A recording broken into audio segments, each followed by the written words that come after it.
Bonjour, hello from Marseille. Something daft occurred to me this week in that I have not shown you, since starting my channel about my life here in France, about one of the best things I have living here, and that is at the end of my road. So follow me.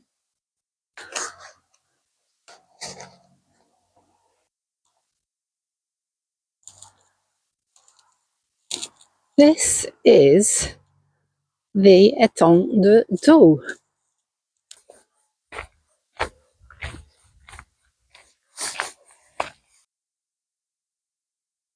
The étang de d'eau is a saltwater lagoon which is between the Mediterranean Sea and the land here in Marseille town.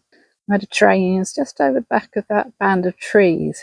At the moment, it's actually retracted quite a bit. We haven't had rain again for quite some time, so it's definitely drying up at the moment. And I thought I would take you for a walk along the Belskribot, which is this promenade here, to show you where the étang de d'eau leads to Marseille town.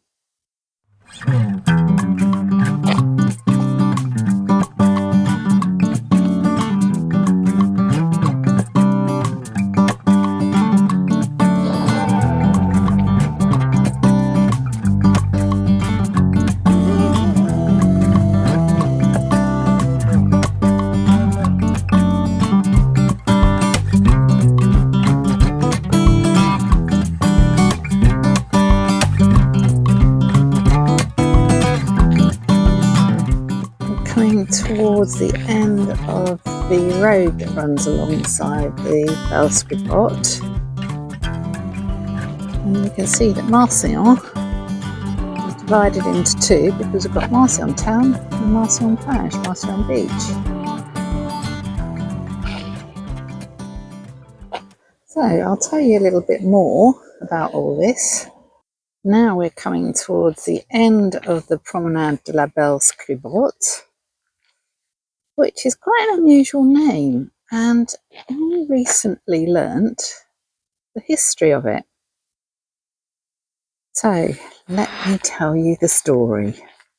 The lovely Promenade de la Belskribot was named after Marie, who was also known as La Belskribot, and she was a Marseillaise who, in the 15th century, was kidnapped by barbarian pirates, which broke the heart of her fiancé Jean Mas, who subsequently set off on a dangerous quest to find his love.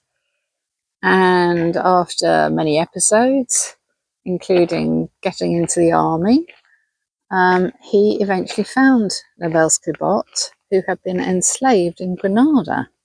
So he devised a plot to get her out by disguising them both as painters, and they escaped, but unfortunately were caught, and there ensued a duel to the death, where fortunately Jean Mas won.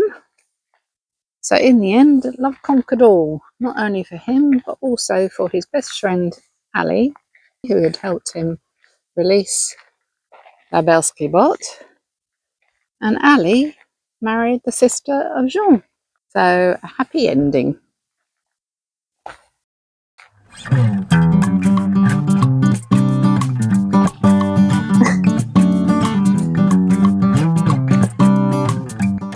We're just reaching one of my favourite parts of La Belskribot and the étang de d'eau in Marseille. So let me show you.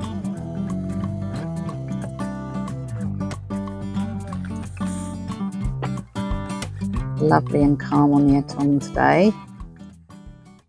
And we have reached the Anglou lighthouse. Phare d'Anglou. This part of the étang peters out here, but it's by the lighthouse there that the canal de midi ends its 240-kilometre journey from Toulouse and opens out into the étang de d'eau. I'm particularly grateful to have the Belskribot promenade and the étang de Toe just a few steps from my front door, because I'm banned from hiking for 3 months due to une intervention, as they say in France, an operation. And how fortunate I am to have this to be my route to recovery. So I'm doing a little bit further every day. Here we're going to reach the Glenor Sailing Club in a moment and the Banyas Nature Reserve. This is one of my favourite spots to sit, and on the bench there's a little plaque written in English and French, and I think that's so lovely. And it's actually another Valerie or Val. Oh, she liked this place as well.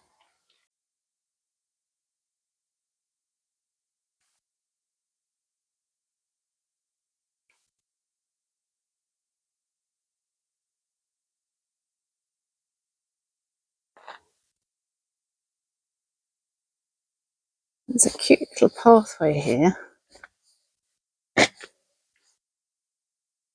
which leads down to the end of the Canal de Midi,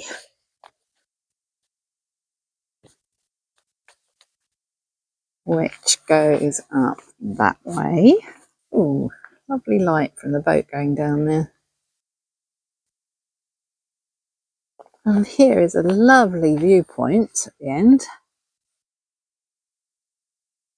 overlooking the étang in all its glory. Not bad, this view, n'est-ce pas, don't you think?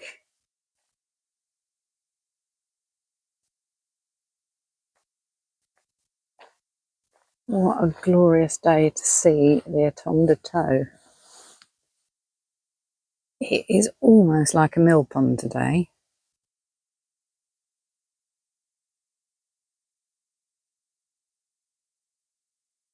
So right over there in the background, behind that sailing boat, which is not moving at all, on the left you have Ballarook area, and there between the sailing boat and the lovely lighthouse is Set.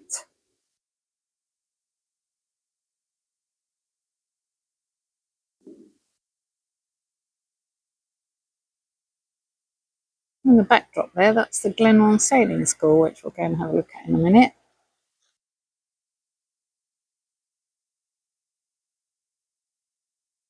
There's some old buildings here. I always think it's a great shame that they don't look as if they're going to be renovated. It's old. I wonder if there was a lock here actually, and this would have been the lockkeeper's house. And here is the Glenmore Sailing School.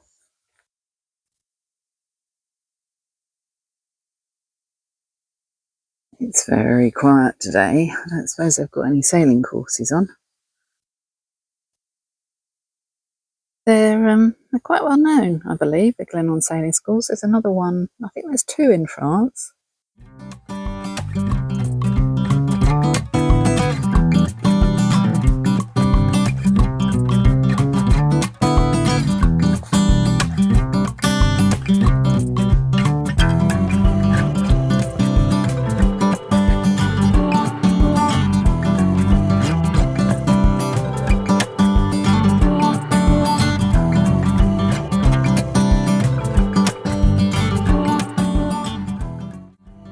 And up here is the Canal de Midi.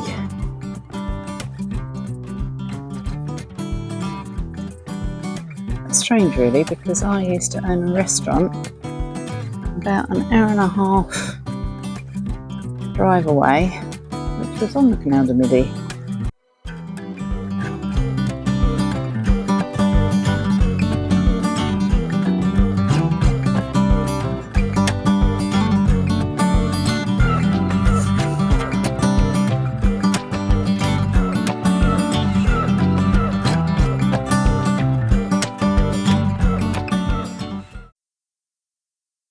canal on the left, and in the background there is Mont Saint Loup, which is a volcanic mount in Agde. So at this stage, canal de Midi on the left, and the Bagnas opened up, Bagnas. I don't know if you can see the egret there.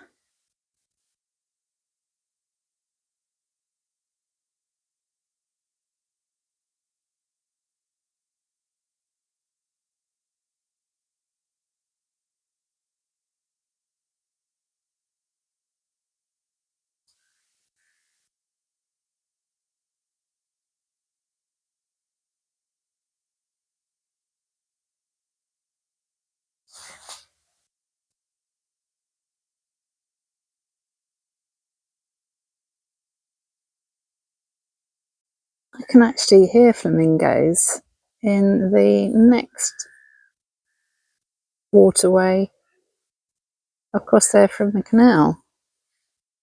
Can't see them though, but the egret has landed over there. If you can see him.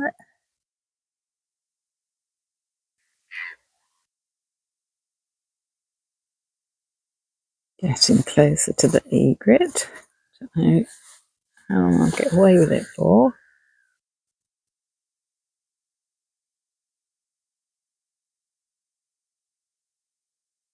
Incredibly relaxing watching this guy.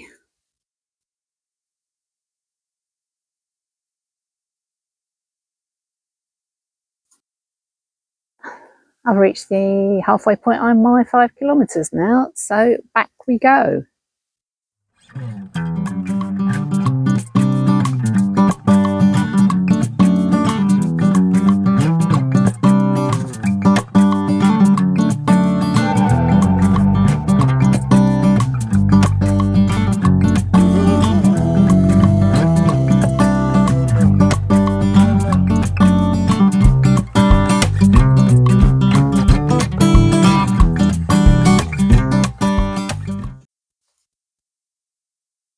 While I've been walking along today, I've been thinking, funny period this, isn't it, between Christmas and New Year?